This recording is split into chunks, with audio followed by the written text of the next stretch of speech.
Welcome to Chillin' with Ice with me, Lori Fetrick, or most of you know me as Ice from the American Gladiators. Thank you for joining me on this podcast where we're going to dive in and go behind the scenes on the #1 hit iconic show of the 90s. It's time to get up close and personal on what drove us to be gladiators, what challenges we faced, and how we overcame to reach all of our goals. I know in this first season, inquiring minds want to know, was there drama, fights, hookups? Are we all still friends? What did we do in our personal lives, and how are we staying in such good shape years later? Well, stay right here and let's get into Chillin' with Ice. Before we dive into our incredible episode today, I want to let you know that this is a self-funded podcast and I would love your support. For the cost of a cup of coffee a month, you can donate to my Patreon page, and that would make all the difference in the world. For the small donation, you will get back so much in rewards. Like you can watch all of my podcasts on video. I will have exclusive content like behind the scenes footage, a private Facebook group where you can interact with me directly and other VIP fans, a monthly Q&A, direct shout outs and follows from me to you on your social media, and so much more. Find me on Patreon at Chillin' with Ice or click the link in the show notes now. Okay, let's dive in. Welcome back to Chillin' with Ice, and we've got another great episode here. We have two gentlemen here that I was on their podcast before, which was Beer with Friends, which was an amazing podcast. But today what we're going to talk about is these two gentlemen went to film school together, and we're going to talk about some of the obstacles they hit, what inspired them, how they went from film school to podcasting to Beer with Friends. We've got a lot to talk about today, so let's introduce these. Here to my left is Geoff. Hello. And by the way, just a nice little reveal here, Geoff is my producer for Chillin' with Ice. Hey, that's me. Exactly. Yes. And then this is his podcasting partner, Jai, which is from Beer with Friends, when you saw that episode on my YouTube page. So we're going to get into how you guys actually met, okay, and how you came together. Yeah. And you've created some really amazing films that we're gonna talk about all that and what happened to it and where we're going. Mm-hmm. And so, but let's talk, Jai. Yeah. I mean, well, hold on a second. We've got beer here. We do. We should probably start with the beer. It's like Beer with Friends comes on to Chillin' with Ice. I dig it. This is actually a callback with the tiki. Let me go ahead and grab that. I'm gonna get one as well. I love this. Now, we don't have all the cool sounds that you guys have on your podcast. Well, Can you make them as we go? Yeah. Okay, so I will be your sound effect. And on the count of 3, we get to open the beers. Sure it is. Yes. Ready? Let's do it. 1, 2, 3. Oh. Now, for those of you that aren't watching on YouTube and you're just listening to this, these are craft tiki time. Yep. By Tropical Wheat. Mm-hmm. Cali Craft by Brewing. Cali Craft. Yeah, we had them on with your podcast when you came on with us. So Okay, you loved them so much. I really just want to dive into that for a second. Yeah. How did you guys come together and say, we're going to do a Beer with Friends podcast? All right, so I'll pick this one up. Yeah. Let's start with you. So I had this idea with a classmate of mine. He's also a veteran. We met at Columbia College, Hollywood, in film school. And he had this idea, I would like to drink beer for free with my friends. And as a fellow college student, also a sailor, I was very okay with this idea. I liked it, and I was going through the producing and acting program. And sure enough, we started shooting some ideas. We came up with the idea of Beer Run. And we're like, what if we take Beer Run and run with the idea on different things? So we came up with the merch. We came up with the idea for doing a podcast. We have the idea of an app that's in development. And we have an animated series, which will be the Brew Crew, but all under this IP. I want to be part of your Brew Crew. Oh, you're already part of my Brew Crew. Thank you. It's technically We our gotta get Brew you Crew. animated in the American Gladiators into Brew Crew. Oh, yeah. That would be so awesome. Oh, yeah. That would be amazing. Yeah. That would be yeah. so cool. Yeah. And then basically we shot our first season of Beer Run during the vid period. Mm-hmm. So we drove up in an RV with 6 of us, made sure we hit 13 breweries in different locations and talked about life and what was happening with going through COVID, small businesses, how the protests were really hot at that time. Oh, yeah. Through the Pacific Northwest, we- Man Rock Brewery. Yeah, we talked to newly graduate neuroscientists. These ladies were wonderful. One was on the front lines in Portland. We went on. Wow. It was an amazing That's thing. so Yeah. cool. And I was like, well, how outside of trying, because we're still in the process of that sell, Mhm. but how else can we bring this idea to everyone? And the podcast worked out perfect. Okay. So Geoff had came on to the project for editing. Mm-hmm. And then we're like, okay, let's get this started. Yeah. And once was- we came here to Third Wheel, I mean, it started our season 2 on video, and Mhm. I think we're killing it. Yeah. I think you guys are killing it. And it's funny, Geoff, because I mean, Third Wheel and meeting you, and you're Mhm. such a great producer. Thank you. And I totally see that because I wanted you, remember I said, Yeah. okay, Geoff, I know you're behind the scenes, but I need you to say some things beforehand because it's just fun and you have Yeah. a great personality. Yes. You know, so yeah, thanks. tell me your story about, when you guys met and everything, how that. So I met Jai maybe like 6-7 years ago. I wasn't even living in LA at the time. It was just through mutual friends from AFI. I didn't even go to AFI, but I went to film school. I'm actually a film school dropout. Yeah, it's not needed unless you really want it. No, so I made a film called Neil, and that went to South by Southwest, and that blew up. Made another movie, went to Cannes, that blew up, and so that kind of what drove me to come out to LA. Eventually met Jai, and then by the time COVID hit, I was living and working here. And then really just over COVID, like we were hanging out just a lot, and he was talking to me about this beer run thing.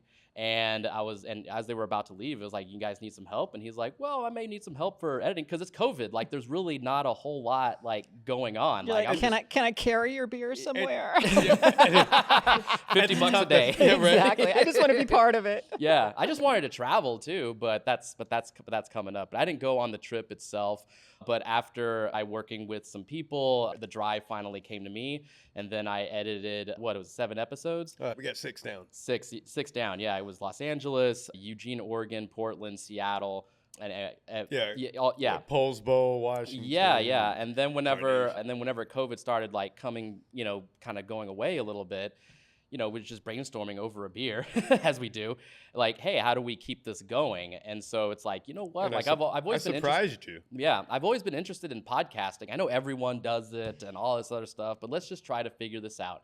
So Jai bought some mics, I bought the beer, and our little sound pad, and we started up at his house. And then next thing I know, boom, I get a job here at Third Wheel Podcast Studio. And so it's like, cool, let's keep this going and let's grow and let's keep making new friends and have beers for free. Yeah, That's the goal. Even better.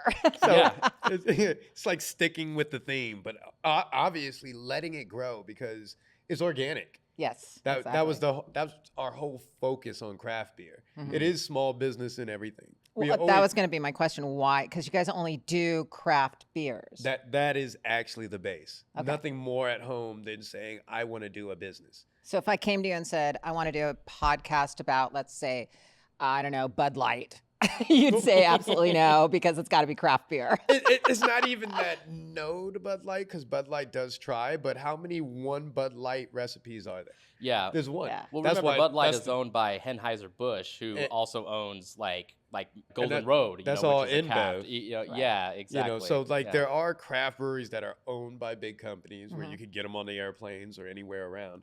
But there's always something about the one you never heard of. Oh, You know, exactly. I that- mean, you guys yeah. turned me on to this right here, the Tiki Time, and I was like, holy shit, this is really good. Yeah. You and Yeah. April gulped it down. Like we had no beers left after our episode. We finished all the beer. No Fucking liar. No after work beer. Watch the episode. You'll see. You will see. Look, here it is, Geoff. I'm on an empty stomach today, and you're feeding me beer, so you're gonna see how this is gonna go. Beer for breakfast. It's like having It's wheat. It's like a It's tropical like a sandwich. food. Yeah, and we're Yeah. close to the Thing. beach, and it's a really nice sunny day, so this works out perfect. This episode's actually sponsored by icet-shirts.com, and you can get your OG Gladiator hat. You can get your OG t-shirt. You can get Chillin' with Ice hats, Chillin' with Ice t-shirts. I have all kinds of fun stuff on it. So go to icet-shirts.com today. So what obstacles have you guys been hitting that you're overcoming right now that has been a challenge for you? Everything. Okay, good. Everything. Perfect. Yeah. Absolutely everything. Perfect. Yeah. But the goal is you're just keep going. Yeah. And that's the beauty of it. I mean, it's like health is wealth, right? So you don't have to be perfect right now. It's the idea that you get to your perfect feeling through your process, no matter how long you want to maintain it. You know, so if we stop putting the pressure on the now, then we're able to actually be ourselves. You know, because he's really pushy. He's a Taurus. I'm also a producer, just like you. Yes, but you're not too far away from me. You're a Cancer. So. Yeah, I actually care about everyone's You know what we feelings. always say about the cancers? Yeah. It's a disease that never goes away. Well, like the only people who don't like crab. Jai has mustache don't like cancer. crab. Yeah, I guess if that's a thing. It keeps growing. It does. That is, I love your mustache. Yeah. So no, you're right. It's the you keep pushing and you become, you know, your better self and you feel comfortable and you're authentic and about it's what easy. you're doing. And it's easy when you It's love so what you're easy. doing. I mean, growing up in the film industry and television industry, transitioning to podcasting and knowing like Adobe Premiere and cameras and mics and just all of the basic things that makes a product really good with production value. Once it started with podcasting, it was just like, okay, it's just a conversation, you know? Yeah. But you're still pursuing your film career. Of course. yeah. Oh, Okay. of course. Both of you, I love that. Of You're like, oh course. yeah, absolutely. Yeah. Jai has notes on a script that I sent him like months and months. Yeah, and yeah. months ago. I have we'll notes. Work it. Yeah. I have notes. I have to give them to you, but we've been so overwhelmed with this. We have, yeah. But the thing is, the key thing is don't stop, and it's also just easy. And of course, there's time, there's money, there's commitment, and all those things that you have to balance out. But put it up online and meet cool people such as yourself and other people, and it's just awesome. And staying active. Yeah, Just staying really very staying active. active with Yeah. it. You know, I think that's the funnest part. You know, just to be like, okay, we got this. Well, and it's like when you do something, everybody asks me, how do you go from 0 to 10, basically, you know, and you achieve your goals and without quitting and giving up? It's like, I tell them, I say, I do something every single day towards my goal. It doesn't matter if it's tiny, small, an email, a phone call, whatever it may be. As long as I'm doing something every single day towards my goal, it just starts to evolve and it happens. Yes. Exactly. You know, and we're all so impatient. I'm super impatient, and I'm like, I want it now, Daddy. You know? I've heard her say that with you. I've heard her say that in a couple of the sessions I've produced. Like, Exactly. Like, Daddy? Where's Daddy? Who's Daddy? I'll be your daddy, baby. Daddy? You can be my daddy. Lori, you were the closest thing to a father that I'll ever Fuck have. off. Sorry, Dad. I love you. Well, cheers to that. Cheers to that. Love you, Dad. It's all right. Your dad, me and your dad got it. We'll handle it. Oh yeah. My dad will watch this and he'll just be like, "Oh God, here we go again." Oh, here we go. And my dad has such a radio voice. Like he used to commentate for sports and like the weather that's and stuff. so cool. Yeah, 30 years. 30 years, yeah. And so Can you give me an example? You can mimic him. I know you can. Go ahead. Go for it. He'll like this is him in rush hour traffic. Oh God dang it! Oh shit! Yo, you fucking turd! Like, Oh my God. I don't think that's his commentating. Exactly. no, it's commentating. Well, I guess it's sorry. A lot No, of that's road just road rage in LA. Yeah. Let me see. I guess put it on the spot here. Well, I guess his commentating would be more like, there he goes to pass the puck. He passes it back to Ben. He passes it back to Sagan, and then then he scores. Perfect. There we go.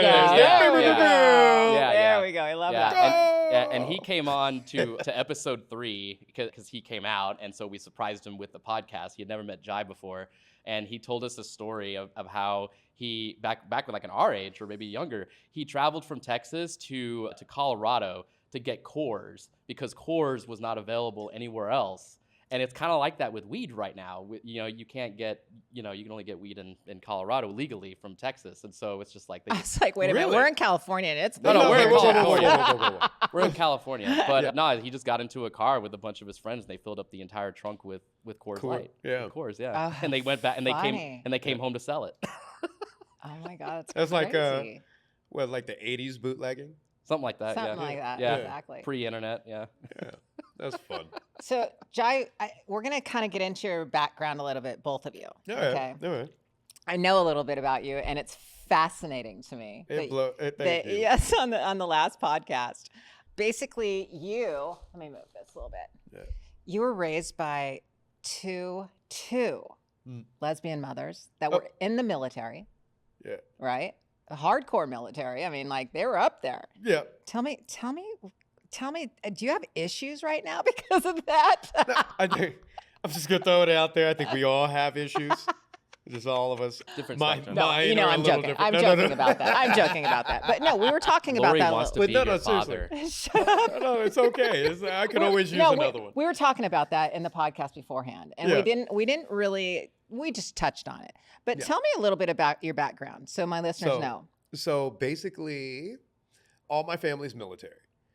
My birth mother was with my godmother, who is my primary mother figure in my life now, since my birth mother passed when I was 10. But she had met her Latin boy toy in Korea. And they had a fiery thing, and I was made in Korea. And Okay. after that, he had to go home. I'm actually writing a whole script on this. That's awesome. It's called A Soldier's Son. And basically it deals with a group of lesbian women who are all military and having to raise a young man for the future while dealing with their own stuff and everything else. So, but that's what happened. I was born in Fort Hood, and life went and moved every 2 to 3 years as a military brat. Well, let me ask you this. How many years was your father in your life? 6 months. So do you have daddy issues? Not anymore. Okay. So at 25, I really had it. I gotta express my cancer self. Mhm. And he's an Aries male, if y'all even care. But I care. because he is like, well, son,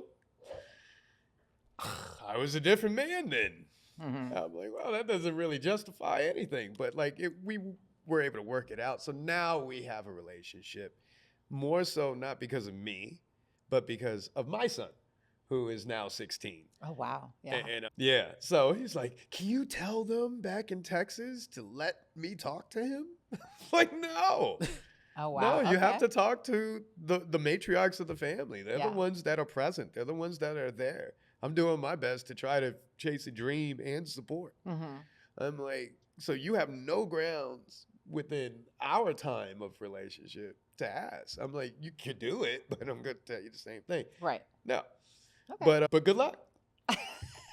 Tell me how that works out. Yeah. I'll tell you how mine works out. Like, I'm doing the same thing. I Right. look forward to your email.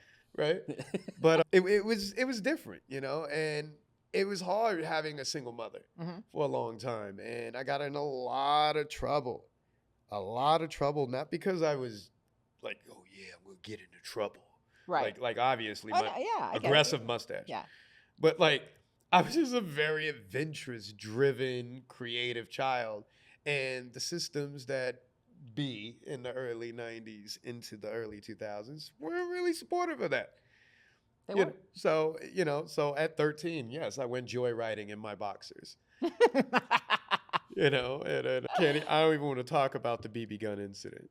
Oh, And- no. And Is it a shoot your eye out incident? no, You just no. pointed at it was somebody? I don't want to leave it at home because my mother's gonna break my legs. She's like, I don't want to see a gun in my house. I'm like, oh, cool. Smart thing is, as a child, don't leave a gun in the house. Right. It would have been smarter if you cleaned up all the BBs that you shot all over the garage. But it's good to focus on the priorities at hand and not losing your legs. So at what age did you kind of It wasn't until I turn got it to around? Texas, 17, 18, Okay. which was wild because I was in IPC when 9/11 happened. And I was like, dude, what channel is this? And I was like, wow, this is really happening. So much history, but it was the first time I was at that school. Mhm. I had got in trouble all before. I went through my smart guy stage. He's a smart guy. I mean, like, I had a growth spurt. I was like 115 But you were pounds. military too, right? You This went is there for a all while? at different bases. Yeah. So literally, mom had to go back to Korea, so I stayed with her partner in St. Louis, and boom, after St. Louis, I went back with T down to San Antonio. Kim retired, came down to San Antonio. Retired at an early age of what? I can't even tell you, but 22. like 22 years Not of a bad active age to retire. I for. know, right? Ain't bad. 20, 22 years of active service. I think T did 25, then they got government jobs. So they're both at like 2 years left. I think they're about to crest the 62. At what age did you want, I want to do film? I've danced since I was 7. Okay. And dancing led me to modeling. Mm-hmm. Modeling led me to dancing a little dirtier. Oh. And then really led me to modeling. And I was like, awesome. And then I was doing runway in San Diego. And then I went on to acting. You were doing the runway? I was out there. Oh my God, I would love to see that. I'll show you a picture. Oh, I'd love to see that. Yeah. Jeff, have you ever done any runway modeling? No, I haven't. No. Come on. No, a lot of filmmaking, a lot of behind the camera. We're gonna get to you in a second. Right. I wanna And know I'm thinking, more. like, how do I answer this? Exactly. So modeling and everything, and that. It led to acting, finished up my time in the Navy. Mm-hmm. And it was either go back to San Antonio or go take the plunge. And 13 years later, that was acting and 3 degrees and a lot of certificates. Nice. Okay. And then military. Thank you. Done. Right. That's it. Yeah. Yep. Jeff. Here we go. Here we go, Jeff. All right. Tell me a little bit about your backstory and your modeling days and catwalks and None of that. None of that. But I did film a lot of dance recitals growing There up. we I'll go, say. So, okay. no, I'm from Dallas, Texas originally, and just grew up there. I have 2 sisters. And I got into film at 4 years old because my dad took me to see Tim Burton's Batman. And so I just got really, really enamored with the whole big screen experience of superheroes and the idea of making movies. And my dad, who came from media, obviously, started introducing me to cameras and all that sort of stuff. And okay, I know you're going right now with it, but I'm going to stop you for a second. Tell me about the feeling that you had sitting there when you said all of a sudden I just went, ah. oh, What was that well, moment? it was my first memory. I was just enamored with what I was seeing. It felt massive because you're this kid, and even though it's maybe a smaller kind of theater compared to something like IMAX or something, you're just enamored and just completely taking into a whole nother world through story. And then I started talking to my dad of like, this is whatever this is. I don't know what this is, but this is what I think I want to do at 4 years old. So was it you wanted to be on the screen? No. I wanted to be behind the camera. You wanted to be behind the camera. Yeah. You wanted to create that. Yes. Okay. You like the way the camera feels in your hands. I do, yeah. Whether it's big or small, it's That could cameras. go in many different exactly. ways. Yeah, it could be the Panasonic Lumexes, it could be the Ari Alexas. Are we it still could talking be whatever. cameras No, here? we are definitely What's talking your favorite cameras. lens? the 11 by 16, actually. It's a really good lens. The occasional 50, however you want to interpret that, these Right. people. But no, the thing is that the reason I was so driven towards like visual arts is because I grew up with seizures. So I was a very sick child growing up with seizures and ear infections and all sorts of different things. And so I think a lot of that kind of drove me into being a visual learner. Didn't do very well in school, but I did what I could to get by, pretty much. Right. But it was just more of like, oh well, we're taking a family video, so here, son, take the camera and start filming, start getting used to Get your feet creating, wet, son. Yeah, creating this art. Yep. And then I got into film photography as well, and a lot of the stuff that I shot on, as far as like family stuff, is in Mexico because my mom is Mexican. So, and I'm half Mexican, so I would go to Matamoros, Tamaulipas every summer and Christmas God, growing that's up. sexy when you say it like that. Can Yeah. you do it again? Yeah. Say it slower and deeper. Slowly and deeper. Lori Fetrick. Deeper. Come on, do the whole line. There you go. Matamoros, Tamaulipas. That's too slow. Matamoros, Tambalitas. Matamoros, Tamaulipas. It's all on the tongue, So sexy. Yeah, and so I graduated from high school barely, and then went to community college, got screwed over there, went to the radio and television broadcasting program because there was no such thing as film. I said, fuck it, let's gather all my student friends and let's make a movie. The teachers got mad, and so I was like, "Hey, this is the closest thing that you have." So, But why were your teachers mad? I don't understand that part. because we would, and I don't understand why they got mad. Maybe it's because we like I borrowed like a camera or a tripod or something for Did an you outside take it project. out? No. It was actually another teacher that gave me all this stuff. Because basically what my dad didn't have to give me, like I rented from the school from another teacher who was very supportive, and he got fired because he gave me like stuff to shoot a short film on a weekend with all my student friends, and it didn't even affect when it wasn't cleared. Yeah, well, it wasn't. Well, the thing is that it didn't have it didn't affect like our work inside of the classroom or anything like Right. that. But I guess because it was a personal project that was done outside that wasn't approved Part or of whatever. the curriculum. Yeah, but you know, no one snitched or anything like that. Like the head of the department like saw the guy on the security camera or whatever, and it's like, what, man? And then, long story short, that film's called Beautiful Exposure, and it went on to festivals and won awards. And Fantastic. So, yeah, See, that's fabulous. yeah, and so it's like, okay, cool. Every movie that I make, now I'm going to make something else. Let's keep doing this, just like with podcasting. You know, let's keep doing it. What's the next one? How do we grow? How do we keep going? And then I made then I made Neil pretty much, and then that blew up to South by Southwest. Got into South by, and then started working for a company called Cinelease, and that was kind of more like my film school. Well, tell me about Neil a little bit. Yeah, Because yeah. I know you made also. Yes. Which one did you A make? Strange Calm. Mm-hmm. Strange. And a rodeo film, I guess, in a way, team. It's Yeah, all team. Okay. Yeah, Like, you know, Yeah. 'cause, like, as producers, yeah. right. You told me a story a little bit about. I don't know if you want to tell me about that story or not, but you were about the film festival and then something about YouTube, and it was. Oh, yeah. So, well, first of all, Neil is about a swimming pool cleaning machine murdering a young couple. It's just it's just a fun 5-minute movie that takes place underwater, kind of like Jaws. And, you know, the Austin Chronicle called it the most family fun short film of South by Southwest. And That's so awesome. in the comedy horror vein, it just kind of blew up. But the story you're talking about happened at the Cannes Film Festival. So I made a film called Strings on 35 millimeter, and that is about an aging puppeteer who creates one last puppet show before his untimely death, and it kind of symbolizes like, hey, our art lives on even after we're gone, right? Mm-hmm. So very, very 360 from Neil for sure. So what happened was when I got into Cannes, I was offered by a PR company, hey, we'll pay us $500 and we'll promote the movie for you, the trailer and all the stuff and whatnot. And so it was like, okay, cool. So I paid these people $500, and then I had the trailer and a bunch of other videos on my YouTube at the time. And then all of a sudden, like the trailer got to like 20,000 views or something, like overnight. And it's like, well, hell yeah. Well, it turns out this PR firm was using fake clicks to actually generate views. And that was something that I did not know was a thing, because this was still like early YouTube days. YouTube days. Yeah, I mean, this was 2012. So Yeah. still very early. And so ever since then, my YouTube channel, my own YouTube channel, has been banned off of YouTube. Oh my God, I'm YouTube, so sorry help to me. hear I that. did not do it. It wasn't my It fault. wasn't me. I'm I trying- just wanted you to get your story Yeah. out there, damn it. Yeah, thank you. You owe me $40 for those views.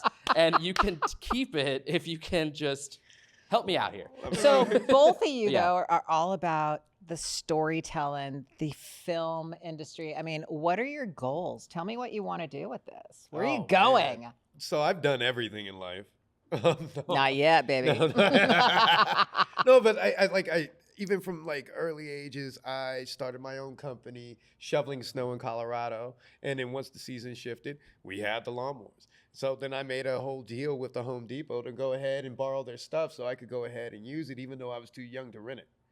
You know, Okay. so meanwhile, I would bring it back with cash and make sure it was clean. And then What boom. does this have to do with your film industry? It was just the mindset of coming up and always having something to do. Finding Yes. art after being in IT, working with the NSA, doing all this other stuff, military background. Nothing gave me a fulfillment like being able to express your true self. You know, who you are, how you feel about people, how you feel about life. And visually is our primary form of intake. Mm-hmm. You know, so even with a podcast, it's great to have it on camera because people could listen or tune in, but you're right there with it. It's double dutch at the same time. Yeah, It's a beautiful thing, Absolutely. which is why I like this as being a conduit to share these other ideas Mhm. and to also share these other minds and beautiful souls that, you know, get to go ahead and really kind of thrive together in their own ether too. Right. You know, because it is the platform. I don't know what the future is going to be with this. Where do you want the future? I mean, if you had your perfect world. If I had my perfect world, first thing that would happen would be beer run. Okay. My idea of doing Beer Run in the first place was Anthony Bourdain for craft beer. Now because of how niche craft beer market is, we're looking at a little shift to it. Okay. And just really going with the theme, which is a taste of craft and culture.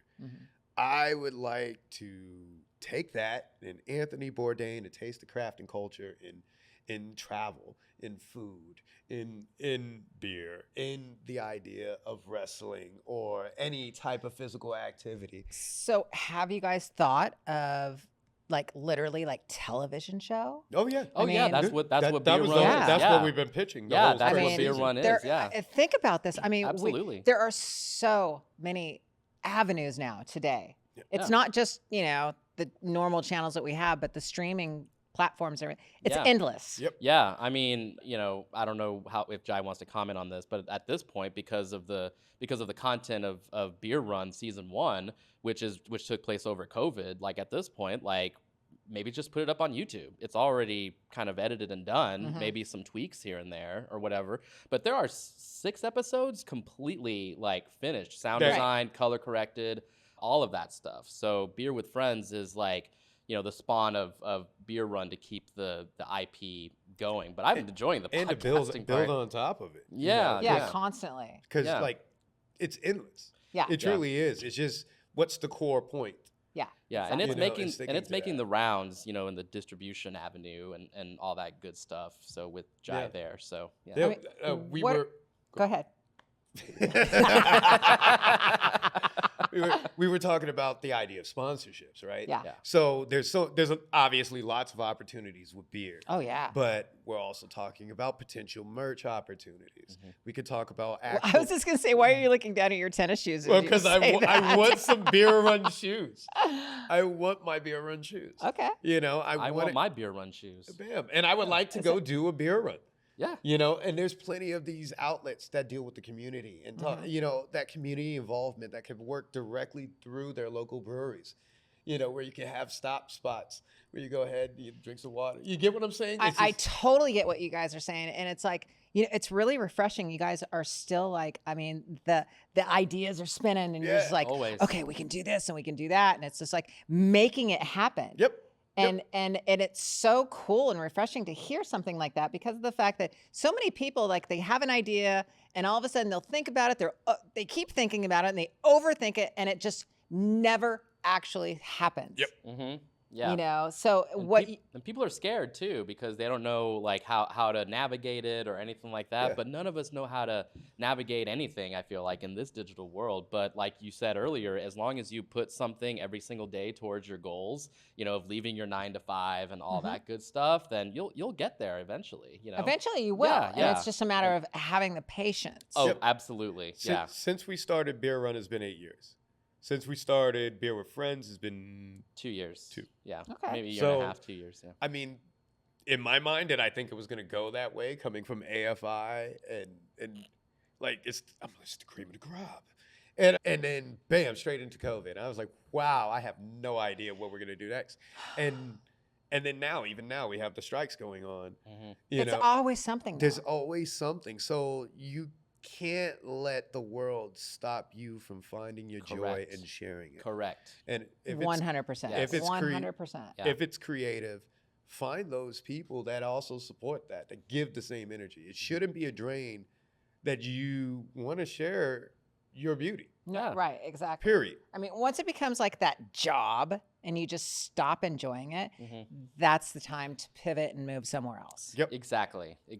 Yeah. And I mean, whether it's a podcast or a film or anything, if you have a story that needs to be told or recognized in any kind of avenue, then it needs to be put out there. And I think that's a lot of why, actors and writers are striking right now because they can't make a living, and that's something that is, whether you know it or not. I mean, at least me going into film and television, I didn't know that it was like that. But we all have livelihoods and we all love what we do. But you have like 6 to 8 working stories. Yeah. Oh while doing this outside of this. Oh yeah, I have a slate. I have 3 features. I have 2 television projects. I have a short film, and yeah, I mean, Yeah. And I'm on the same boat. Yeah, you got two features, a television series, and a short. No, there's a couple more. Okay. I just have one question. Yeah. It was my short. Yeah. I have one question. Yes. Why aren't you guys writing something for me? Well, I'm glad we can have this conversation right now. We wanted to. totally We wanted to figure out how this went I'm first. totally messing with you. Look, Let's see how the podcast goes first, and then we'll talk about it later. there we go. No, but for real, for the animation side of things with Brew Crew, like especially with Muscles and Mayhem, shout out, we'll go Heck watch yeah. it. There we go. Like that kind of animation that Jared Hess made, Ensemble? like ensemble, yeah, like I could with your fascination with American Gladiators, Jai, like there has to be an American Gladiators themed episode that Adult Swim or somebody has to pick up, straight up. And we know people in animation that can do this, you know. We do. Yeah, it's coming much sooner than I thought. it is. I honestly thought it was going to Awesome. be the last thing, but it's actually moving up to the next thing. So. Yeah. So you said something about fascination with gladiators. I mean, since I was a kid, Since you were a kid, man. Enough about you. Let's get back to me. There you Tell me go. about gladiators. I don't want to. I can't tell you because now I'm getting all shy. If I could blush, You're gonna cry beer? No. Oh, okay. Now, come on. Tell me when you got into gladiators. How old were you? 3, 2? 92, How old were you? 8. Mhm. 8. That's about right. Yeah. And we used to have. I was in San Francisco. It was Presidio at the time. That was before my mother passed away. And but I was very child. Like I was great on blades. It was the start of X Games. Mm-hmm. So like they were scouting people all through the city in San Francisco. I was like one of the little kids scout. They're like, "Are you 12?" I was like, "No, I'm 9."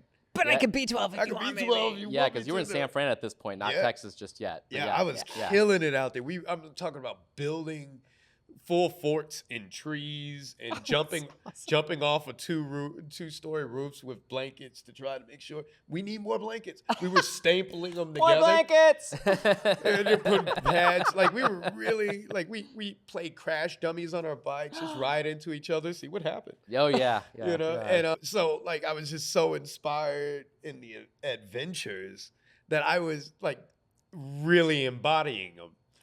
I'm going to ask a question that just popped in my mind, and I've got it. I'm only going to ask it because it's funny, and that is, do you think there's a possibility that gladiators possibly impacted your life whatsoever? Because you're talking about when you're 9 right now. Yeah, 100%. And that's awesome. And you were building things 100%. back then, and you were already creating your own games. Yep. Yeah, you should. Full I thing. can't tell you We how many used to do times I've gone to his house with Pinecone beer and Wars. he's playing American Ninja Like- Warrior. We had Pinecone Wars, which was like almost Oh, the that's equivalent of shoot, awesome. where you had to like dodge in Yeah. between things to get to the whole thing. Except we had pine cones that we were tied. Oh, that's amazing. Total pine cones stuck in my head, gushed blood. Now, the see, whole thing. we threw lemons. Yeah. And I'm going to tell you, the reason we threw lemons is because where I grew up, we had lemon trees in the backyard. And my dad was so pissed. Everybody had a big ass lemon tree. But what we did as kids one year, right before they started turning yellow, they were that green color. We'd pick them off and we'd throw them like they were hand grenades at each other. And we picked the entire tree out of the neighbor's backyard and my backyard. And my dad came home and he was like, you know, Oh, my lemons. Oh my God. And trust me, when we hit each other, they hurt. Yeah. Yeah. I can only imagine the pine cones. We had rules like no sharp cones. Just do no sharp cones. And they are sharp. Yes, they are. And sure enough, bam, right on the top of my head. Damn. And 2 little 9-year-olds trying to figure out how to save each other's lives. And he's like, "Oh my goodness, there's blood in my mother's bathroom." And I'm like, "I know, it's my fault. I got this squirting out because it's adrenaline." Children. So look at that, 9 years old. Yeah. So when he that was would inspired. be that was definitely 8, 9, and then from then on, I was like, okay, I could do anything. There you go. And then led into sports, and of course, and I'm like, okay, I could do anything. How did you two meet? Well, we met out here in LA. I was visiting from Texas for work, and we ended Bince, yeah. So Bince went my to high AFI. So my high school best friend Ryan Coffey, shout out. He told me about this guy that he met in the Navy named Ryan Bince, and Ryan Bentz hits me up out of nowhere saying, "Oh, hey, this is who I am. This is how I know you." He gave me his number, blah, blah, blah. Yeah, exactly. And it's like, when are you coming to LA again? And I said, well, probably the next couple of months. So ended up getting a gig. I was out here for a week or so, and we just hung out, and then that's how I met him multiple times. It was either dancing. It was dancing. Or it was my drinking. Place. It was definitely your place. Okay. It was dancing. Were you dancing? Oh yeah. Because of this guy, like he's I see. back in my Latino days, like I was able to move and stuff like that, and then Were you a salsa dancer? A little bit, yeah. Oh. Yeah. My mom taught me a couple of moves, but I don't know. I'm a little rusty or whatever. But if you have a couple of drinks in me, then then it comes out. Your hips are moving. Exactly, yeah. And then, and so it really was like maybe the third time or something that I came out here for a gig, or I was just out here for fun or something. I can't remember whose house we were at, but I was just starting to really start getting a little depressed because I was leaving LA back to Texas. And so it was just like, dude, I really don't want to like leave tomorrow or whatever. Mm-hmm. And Jai just goes, then don't. Unfortunately, I left, but the next time I know came, you had to leave, but it's good to have thoughts. Yeah, absolutely. He planted. You could stay if you wanted to. Exactly. And so he like Inception, he put that into my dreams. But it wasn't too long after that where the next time I came out, it was like, boom, I'm coming out. So, and I've been in LA for 4 years now. So. It's interesting you say only 4 years, and I swear I thought you've lived here like you kind of act like you've lived here your whole life. Thank you, thank you. I really appreciate He's that. He's around like I'm 13. Yeah. So I think there's a lot of energy exchange. For sure. Yeah, because by the time I moved out here, I knew the freeway system. I knew what West Hollywood was. I knew where my spots were. Mm-hmm. And it's only grown and expanded ever since. I've never had to really ask questions of like, what's the valley? Or what's the traffic like on 405? How do I read street parking signs? I learned all of that by just coming out here and spending just weeks and weeks and stuff. Got my parking tickets, got all that stuff. Oh my God, it's so funny. Isn't it funny how when you try to tell somebody about Los Angeles, it's like, okay, so I was on Mulholland Drive, and I was trying to explain to somebody who does not live in California the split between the valley and Hollywood. And there's this like hill right in between, and there's like this road called Mulholland Drive that goes, what I did is I had to stop and go, okay, so hold on a second. This is the valley, this is Hollywood, and it's hysterical. People are like, huh? And I'm like, no, really, this is how California works. I should say Los Angeles works. Yeah. Anyway, sorry on the tangent on that one. It's great. I love it. I figured the best way to explain the difference is this side is 10 degrees hotter. No, it's not. The valley? The valley absolutely. Absolutely. Maybe Woodland 15, Hills 20 is like degrees hotter. Okay, Woodland Hills is 30 degrees hotter than everywhere else. Oh yeah, because it's even further out. I mean, someone literally came up to me like this last week. We're in the dead heat of summer right now, and it's like we're right by the beach. Like, how is it so much cooler in Santa Monica than it is in North Hollywood? And I'm like, you see that mountain over there? Yeah. That's what's blocking all of the beach stuff. Yeah. And when I first moved here, I lived on the west side, and you're very much close to the beach, like near like 405 and Pico, and it's like it's awesome. But that's why anything over the mountain is so much more expensive than the valley. And coming from Texas, it's like I'm not used to the heat, but for a quarter of the price of living in LA. Then you think because Hollywood's on this side and it has basically you have the breeze from the beach, that's why it's more expensive than the valley. Not just I that. don't think that. I don't think so either. It's not. I was just a real that. estate agent for a while, and I'm like, I don't think that. I don't think so. It's not. That's not the only thing. There's many other variables that play into like what area in LA you're going to live in as to like what's cheaper and what's not. So. Yeah, I would definitely say there's nowhere else to build. Yeah, definitely the area. That's it. Now we're just building up. We're just going up. Yeah, exactly. And rebuilding buildings in new architecture. Yeah, you see all the houses on the mountain. They ran out of ideas. Geoff, do you want to go into feature films? Do you want to go into big time? Tell me what. I would love to get into feature films as a director, because that's my primary goal in producing and of course editing. I've been editing for 17 years now. How do you get there? Time and money, and Because I don't know that side of the industry. Yeah, no, it's okay. And it's time and money and commitment from your peers, pretty much, because filmmaking is a collaborative effort. And once you have, a certain person that knows something that's better than you, like a cinematographer, for example. I know cinematography, but I know someone else who is much better at cinematography than I am. I know producers who's a better producer than I am. So, yeah, hi. And so I don't know. It's about like making sure that the time and the space and all the planets literally come together. And of course, having someone who is willing to write those checks, to invest in you. And so, and of course, it starts with a really solid script and a great proposal too. And that's where I'm at with a feature called Way Down Deep right now. Okay. Yeah. What inspires you?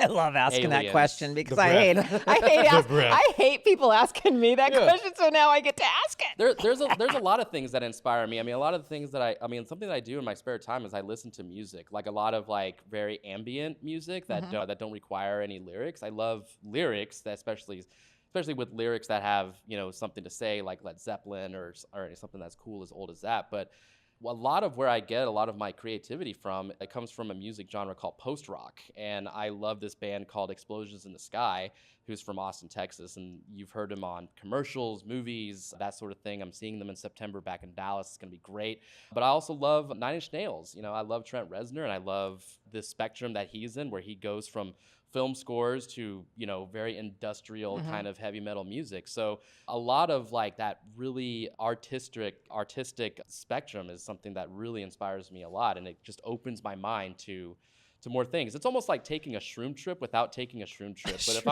But if I am on a shroom trip, then man, my mind is very open and it's great. I've never done them. I've never done shrooms. Well, if you are interested. No, I'm scared. We'll help you. What are you scared of? I'm scared. I don't know. I'm scared. That's I'm gonna actually trip. a good question. That I guess. Okay, let's go there for a minute. All right. Okay. All right. If you are gonna fly anywhere in the world that you think you already have everything in order and in control, because there's a plan and an itinerary, but then you go and then nothing goes to that, and all of a sudden now you got to figure out how to get back to civilization. That wasn't the plan. That was deep right there. You just lost me. Yeah, You know what I'm saying? Yeah, I was scared the first time that I took it. Control. Control is a false mindset that allows us to accept whatever we're going into. Tomorrow's going to happen anyway. Yeah, I was scared the first time I took it, but that was also because I grew up very hardcore Catholic, that I had to pretty much leave and just be, just nothing, essentially. So it was kind of like moving past that first and realizing that we're all like connected to something a little different. Moving to LA really helped me with that, because then it's not like, my mom's going to find out or anything like that. But I told her about it. And of course she's like, what the hell? But I'm just like, no, Mom, it's really, really good for me. And it's actually opened my mind creatively and helped me with stress, anxiety. And I find that beer with friends and, manifesting a job at a podcast studio is something that's really a lot helps. Of people are microdosing nowadays. Yeah. They're just little tiny throughout. Is it throughout the day they're microdosing? Or is it? It's up to you. Everybody is different. The idea of microdosing is that you're taking less than what a normal dose would be. Yeah, you're taking like a pill or like a little bit of the shroom or something like that. Yeah. Gives the body the experience of what psilocybin processes through the body.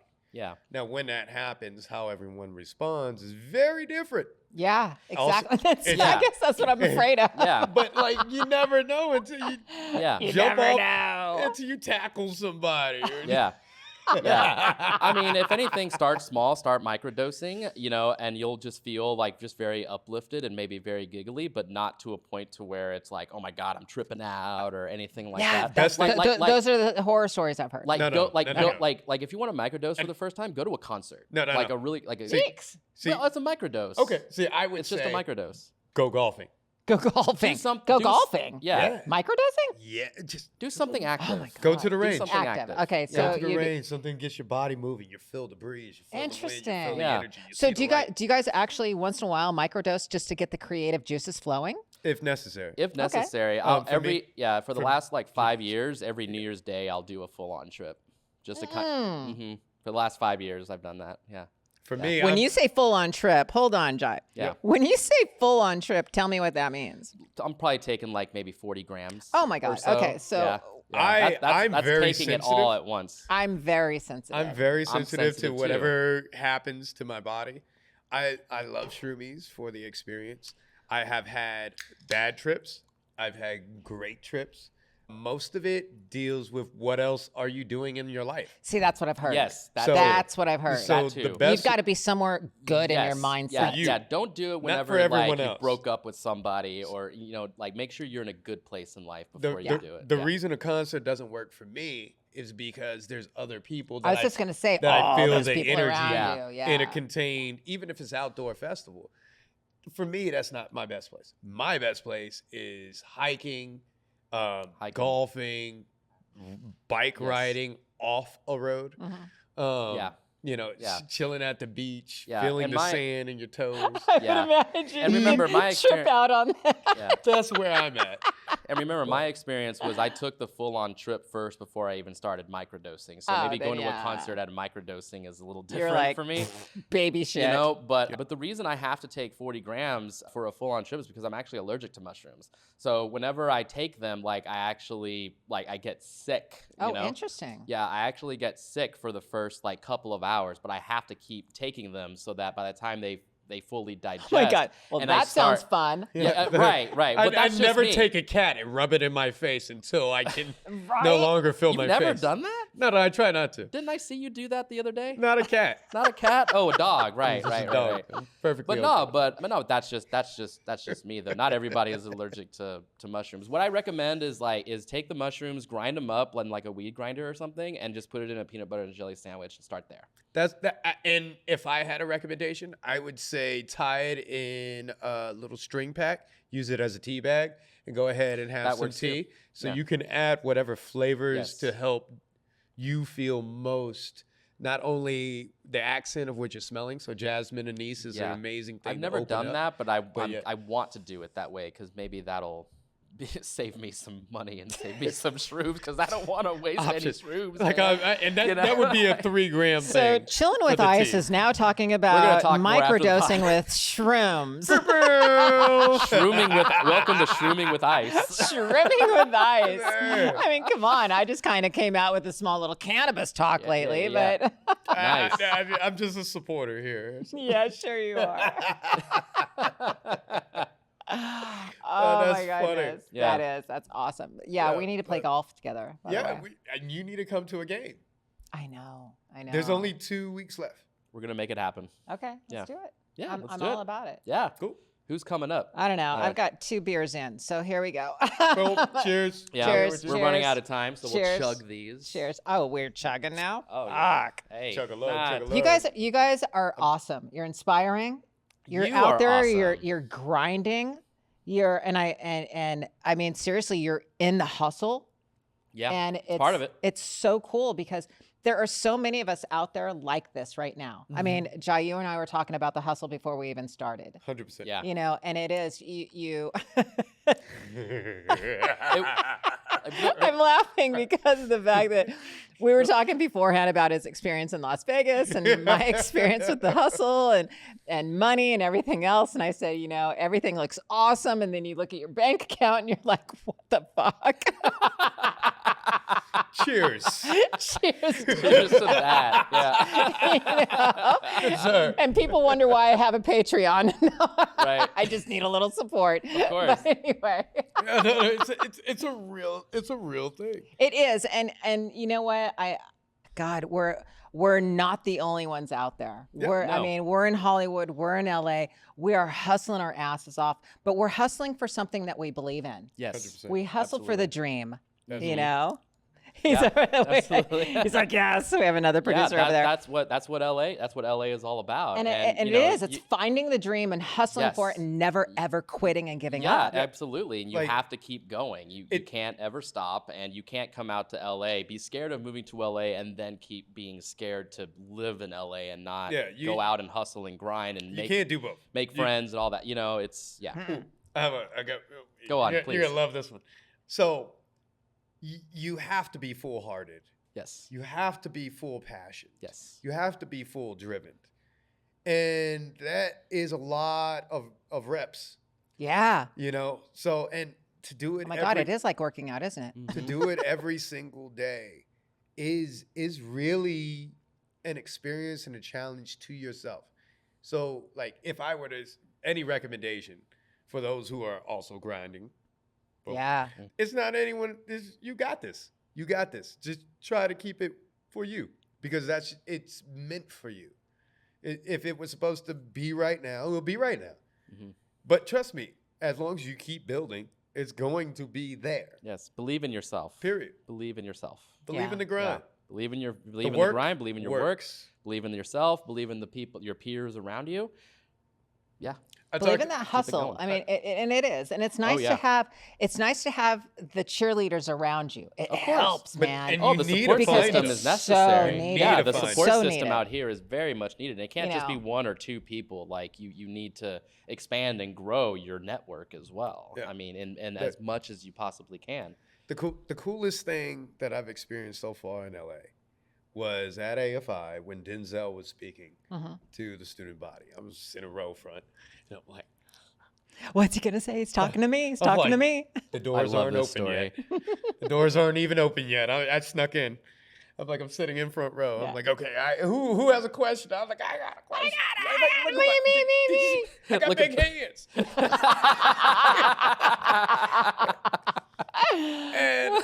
And I was like, I had 50,000 questions, and I asked the question that would pertain best for the filmmakers in the room, more so than myself. But the energy exchange was exactly what I needed for my own motivation during that process. He said, "You look sharp and that mustache is on point. How can I help you, sir?" That's awesome. I was like, bam, I feel great. I'm like, ask my question. And then the end, he's like, you know what? Looking forward to seeing you at work. I'm like, Denzel say, amazing. looking forward to seeing Is me. that No, all? he Is could've that said- is that all you needed to hear? That's for me. Yeah. For me. I take the entire statement. I don't need to share that. That's mine. Yeah. You know, but what did resonate was that little bit, that one person that I look up to. Yeah. That inspires me. Yeah. Thank you, milady. And, you know, really, like, that's all. That's it. After that, I'll figure out where my next meal's coming from, because I'm that's- willing to work. That's Gotta put the work in. So damn cool. Yeah, It really yeah. is. Yeah, and Bill Paxton told me something very similar. God bless his soul. He's from Texas, and got to know him, a little bit of his family before his passing and everything like that. And he saw Neil, and he just said to me, "Good work." We were actually, we were hanging out amongst friends, and I was like, "Look, man, like, I know we're friends and everything like that. I don't want to, burst your bubble or anything like that. But as an independent filmmaker, such as you are, what's the best advice that you could give me?" And he just said, "Look, man, no matter how much money you make, no matter what your status is, no matter how low or high that you are, you just have to believe in yourself, because he's an actor primarily, but he did make movies, and even though he was this like A-list actor, he had so much trouble getting his own independent movies off the ground. And so it was just like, look, man, you just got to believe in yourself." And and that We're that's one of the all in an best- industry that is extremely competitive. Oh, yeah. And it's hard to hear sometimes, especially if you're on the low of just like, oh man, like, believe in yourself. Like, I don't believe in myself right now. I mean, it's hard to but hear. Jeff, all but it takes is one person Yes. to go. One Jai. One One Jai. Jai. You're the to only go, Jai I'll dude, ever know. you're doing awesome and you're on the right track. Yes. And I'm in your corner. And so are That's you. all Yes. it takes. Yes. Boom. Yeah. And it's just, that's another day. Yeah. That's another week. Yeah. Of hitting that grind And it goes quick. constantly keep going. And I think because of the hustle and the grind, that's what makes it go quick. Like, we're in August right now. Oh, I know. I can't even believe and it. I think part of it is because LA moves so quick. Yeah. And it's this machine, and you're moving so quick with it. Boom, here we are, August. And it's I know. like, okay, well, let's keep it. Let's just keep going. Like, I think it's not necessarily just because you're getting older, but I think the work makes it go super quick. Well, if you think about it, Yeah. you're absolutely right, because you're always thinking future. yeah. You're always thinking, what's my next gig? What's my next move? Where am I going? And so time just goes like that. 100%. I think with that, like, that focus on that mind, body, spirit, that energy, shifting that artistic struggle from, Have another beer. yeah. Have another sip. Strive to thrive. You Okay, got to yeah. strive to thrive. Yeah. Instead of struggling to survive. There it is. Oh, I like that. Yeah. Strive to thrive instead of struggling to survive. Bam. Got And it. I have one more thing that I Okay. always that actually is starting to resonate, and that is you hear it. only get one chance twice. True. So it's like you just keep fucking hitting it. Yeah. And Yep. keep moving. I mean, that makes a lot of sense because I've had my one chance once, and now I'm waiting for it to hit twice because whenever I had my hit, then I didn't know what to do. There you go. Yeah. And now that I've lived so much longer, I moved to Los Angeles, I now know how to navigate better. Yep. You There know, because you're older, you're wiser. yes, yeah, You're 'cause more experienced. for sure. And I mean, a part of my issue growing up is like, hey kid, you're brilliant, but we don't know what to do with you. Oh, well, okay. You know, like I was a gladiator. I can totally relate to that. Absolutely. You It's were like a you're a gladiator? gladiator. Oh, I was a gladiator, by the way.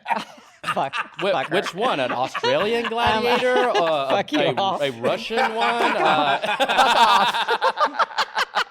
Fuck off, all of you.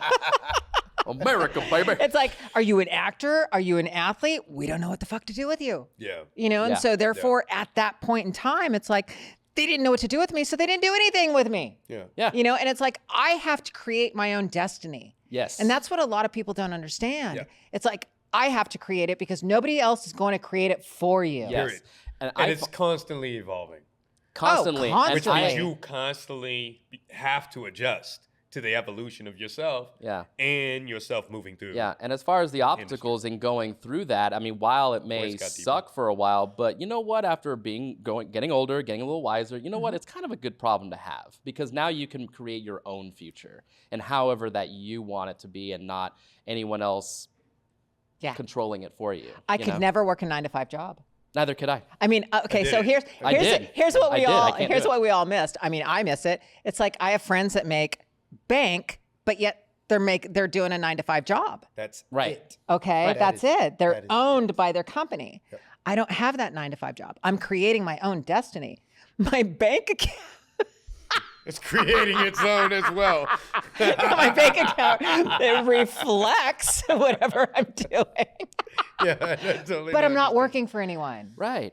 And that's I'm great. very passionate about what I'm doing. And you and have I- a very successful YouTube channel, and it's only growing Aw, from here. Thank you. I'm, And you it's know what? great. This podcasting, I'm loving it, Jeff. Yeah, I know you are. That- like, It's- that's, and that's I mean, the if coolest this could thing, be the the joy. only Yes. thing that we do, you know, for our full time podcasting, and then just expand from there, there's just nothing better than that. It is so. It's nothing better than that. I It's absolutely amazing. Love it. Yeah, yeah. You guys are awesome. I You're am awesome. You're so awesome. happy. I can't wait to that- go to a Dodger game with you in April. Let's do It's gonna be it. so Boom. fun. Okay, I know that he gave Yeah, us. we gotta go. Listen, we got to go, but here's the thing. You've got to. I'm sorry, but you guys have to do my rapid fire questions. Oh, let's do do it. it. Let's do it. All right. Awesome. Thank you so you are awesome. very I hope we much. can do this Thank you. again. Thank you for coming on Chilling with Ice and chilling with me and telling your story. Of course. And I absolutely love it. And you guys are amazing. Yeah. And Yeah. Follow us. And stuff. tell us where we can find you guys. Let's Boom. see. You can follow us on Beer Friends Pod on Instagram. You can find us on YouTube at Beer with Friends Podcast. And on Instagram, I am film_McGeeZax,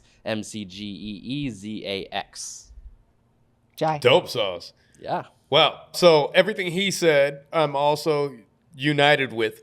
And then also you can find me on Beer Run the Show or Jai the Beer Guy on Instagram if you want to chat it up, or let me know if you need to sponsor somebody or anything in between. We can work that out. And also stay tuned for projects coming out. Soldier Son. Shoot, we got Crossroads Tavern. I'm not going to get into it. You can find it out. But talk. there it is. We'll talk. Thank And, you. and thank you. Thank you, Tiki Yes, Time. thank you, Thank Cali you, Craft. Cali. Thank you, Time. Cali Craft. Bam. Sponsor Chilling with Ice Tropical and sponsor Wheat. Beer with Friends podcast. Absolutely. Yes. Love you. Thank you so much Love for you. listening to Chillin' with Ice. Don't forget to subscribe and like the channel. Leave some reviews if you like these podcasts. It helps. It works. And thank you. And you guys, peace out. Laters, yes.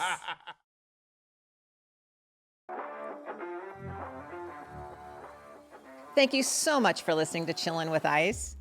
And don't forget to hit that like button, subscribe, and share wherever you listen to your podcasts.